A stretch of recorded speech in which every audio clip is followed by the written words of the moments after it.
This is our Rubicon Trail Jeep Jamboree. This allows Jeep owners to come out to the Rubicon Trail and enjoy the off-road capability of their Jeep 4x4 and do it in an environment where they feel safe. We have 45 trail guides on the trail guiding them over the challenging obstacles. We have paramedics, we have a cook crew in here so they get to camp. They have all the luxuries they'd have at home, but they don't have to prepare it themselves.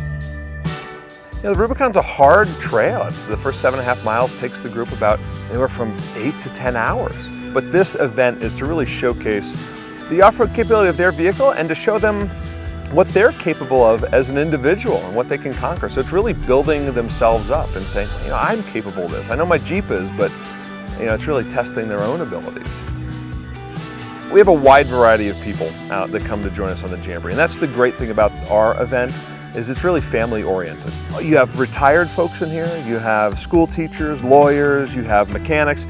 It's all walks of life end up joining the Jamboree to come in here. And the great thing is we all share the same thing, the love of Jeep 4x4s and the love of the outdoors.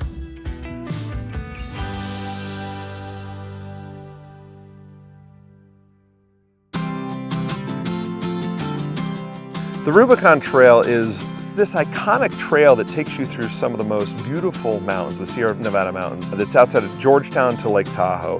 And you have these beautiful mountain lakes, these beautiful streams in here you can swim in. It's everything being outdoors and being a Jeep owner is all about. Mark Smith is the founder of Jeep Jamboree USA. And in 1951, he came up to the Rubicon Trail in a Willys. He went back down and said to his wife, he said, I found Shangri-La. I found the most beautiful place in the world. And in 1953, he started what was the first ever Jeepers Jamboree, and it was out of Georgetown. They had 155 vehicles. Back then, Mark wanted to ensure access to the property. The Rubicon has always been at the threat of environmental groups to try to shut it down, shut down motorized recreation. So Mark, with a group of other investors, bought Rubicon Soda Springs. It was from a timber company out here, so they bought a piece of land that they could always have access into this area with. The trail goes through private and public land, but Mark and the landowners have fought for so many years and spent thousands and thousands of dollars ensuring that the trail stayed open for the public. Holding private land was a big piece in terms of keeping this trail open. There's so many other groups, Rubicon Trail Foundation, stewardship programs. We've helped fly in toilets on the trail so there's places for sanitation. Jeep has donated a Jeep to the El Dorado County Sheriff's Department for the enforcement area to ensure that people are behaving properly up here. So we have the 3 E's. We have education, enforcement, and engineering. Those 3 E's are critical in order to keep this trail open.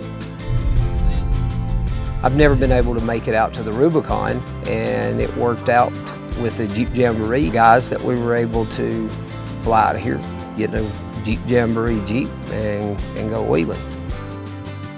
They do a great job. I mean, you get here and they've got everything laid out, set up for people to just sign up registration, what group they're going to put you in, and other vendors are there. It's great. I mean, it's very organized. Really, really a great event.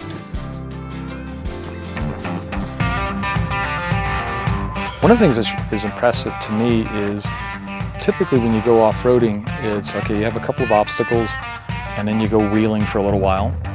And okay, here's another obstacle, and then you go wheeling for another while. Here, you don't go wheeling in between obstacles that much. You got to be paying attention, you got to be positioning, and it's just varying degrees of obstacles, but you're working most of the trail. Modern Jeeps are so capable, the tires that we have are so capable, and the trail guides are amazing. If you just pay attention and use your head, it's amazing how they can take such an epic trail that destroys many vehicles, and we drove it through without a scratch on the vehicle and without any real drama. About half the people that do a Jeep Jamboree are hardcore off-roaders, that's our base, and the other half are new to off-roading, all in the same place. That's pretty rare in off-roading. We're all here as one big family. We all come from different parts of the country, different backgrounds, different cultures, but here, all walls are down, all barriers are down, and we're just hanging out. It's a lot of fun.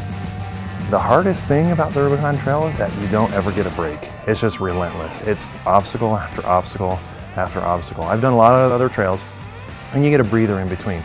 The scenery is just gorgeous. The trees, the greenery, the rocks, the lakes.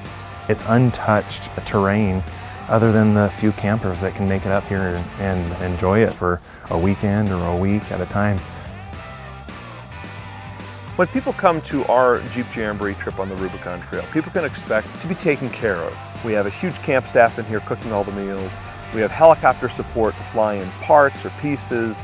It's the comfort to know that you're going to tackle the most challenging trail in the world, and you're going to do it with a sense of ease that somebody's got your back along the way.